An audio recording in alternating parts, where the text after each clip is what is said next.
Perfect. So if you just want to tell us about generally what's the police are hoping to do right now with street racing? Yeah, so I think the biggest thing is it's a safety issue in Edmonton right now. So it's just a matter of time before somebody gets severely injured or killed as a result of the street racing that's occurring in Edmonton. So right now we're trying to promote safety on the roads and kind of just let people know that the roads are not their racetrack. They are able to go to places that they can legally do this and not do it on the street. And I know last year there was one person that was killed on Grote Road. I think it was a cyclist that skipped over the barrier of street racing. Yeah. Has there been any deaths this year from it? Directly related to street racing, not that I know of. I know we've had a couple injury collisions as a result, but no deaths yet this year, and we're hoping to keep it that way.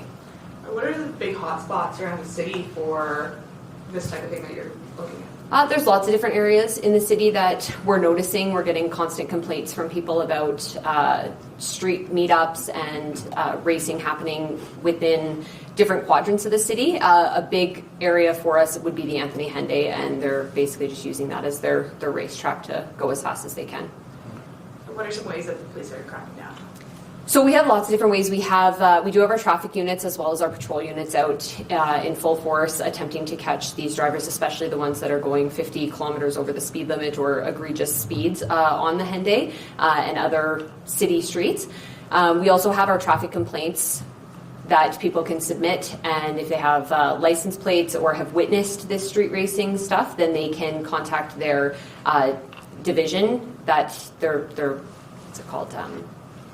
Sorry, what am I trying to say? Their branch, right? Yeah? Or whatever. Yeah. Yeah, sorry, divisional station, that's what I'm trying to say. So one thing we're doing is if they have license plates or have witnessed these videos, anything like that, then they can contact their divisional station and file a complaint in that sense, and we can do some enforcement against the drivers that way.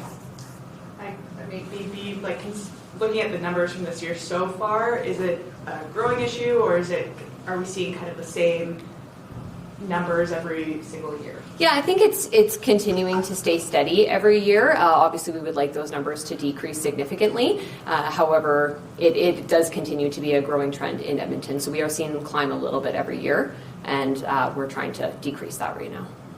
Is there a way for people to get that adrenaline somewhere else? Maybe there's a controlled street racing, things like that? Yeah, so we do have lots of different places in Edmonton. So there's Speeders Indoor Racetrack, there's the racetrack just outside of the Edmonton International Airport there that they can go to. So definitely just not on the city streets. It's danger for them, it's a danger for everybody else on the street. Maybe talk about the video that was in the release with the Ford Bronco, the motorbike that hit it. In that case, what was the injury like to the individual that hit the Bronco? Yeah, so my understanding is that occurred at one of those street racing events, and the motorcyclist sustained serious injuries. They're actually currently still in the hospital with numerous broken bones as a result. So significant injuries are coming out of these events. How frustrating is it just to know that this is happening on the streets and people can see them, but maybe they feel frustrated that by the time they call, like, they're way out of sight? Like, just how hard is it and frustrating is it to deal with something like this? Yeah, that's huge, right? It's incredibly frustrating for us. There's only so many police officers in the city, and we can only be so many areas. So a lot of times when people are calling us about these, by the time we get there, they're already over. And so it is incredibly frustrating, but we do have other avenues that we can follow up, investigative avenues that we can follow up on for these drivers. For the street racing, is it more cars than motorcycles, or is it both? I think at this point it's both. It's a good mixture of cars, SUVs, and motorcycles. So motorcycles, it's a little bit easier for them to weave in and out of traffic. However, the cars on the road are typically small enough that they can weave in and out pretty quickly as well. And that's when we're seeing them lose control and causing injuries to other civilians on the road. And loud vehicles obviously still continue to be a problem. Do you think that are those separate issues? Are they synonymous? Or? I think when you maybe have a loud vehicle, you're probably more likely to try and show that vehicle off. And so are you maybe doing stunting or some sort of racing to try and get people to look at your car? Possibly.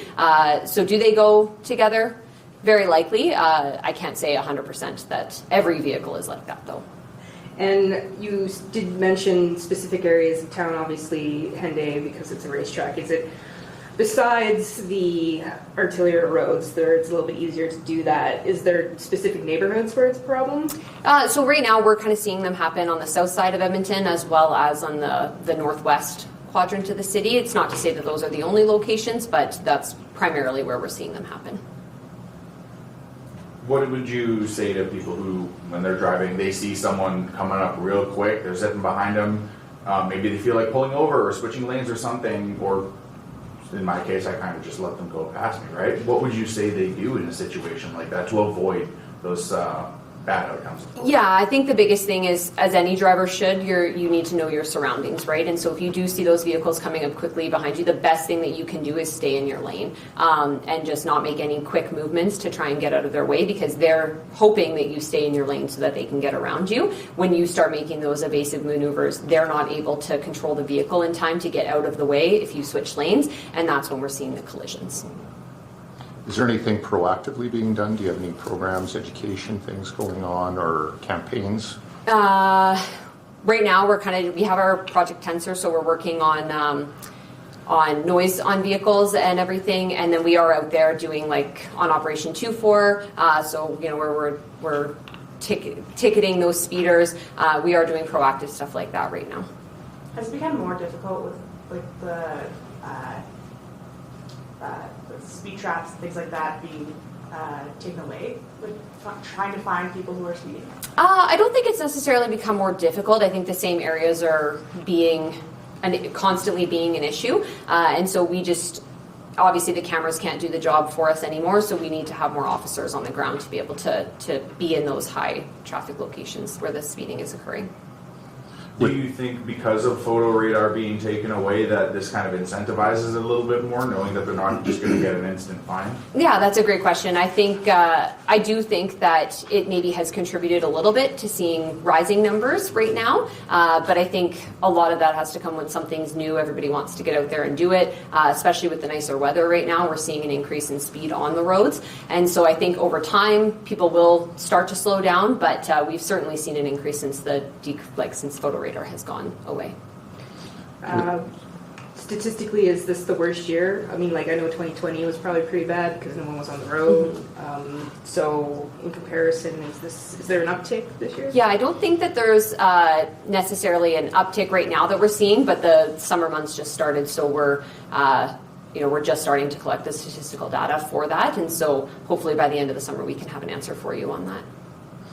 With the popularity of social media, of course, we see some accounts that are all about posting street racing and things like that. Have you been able to utilize that to your advantage as well, to charge people or perhaps fine these people who are posting these videos if they are indeed local? Yeah, so we are aware of these accounts and everything that are posting the events on social media. Right now there are other investigative avenues that we can go down, so we're kind of trying to do that right now instead of going after the people that are doing those social media accounts right now, but it's not to say it's not out of the options in the future.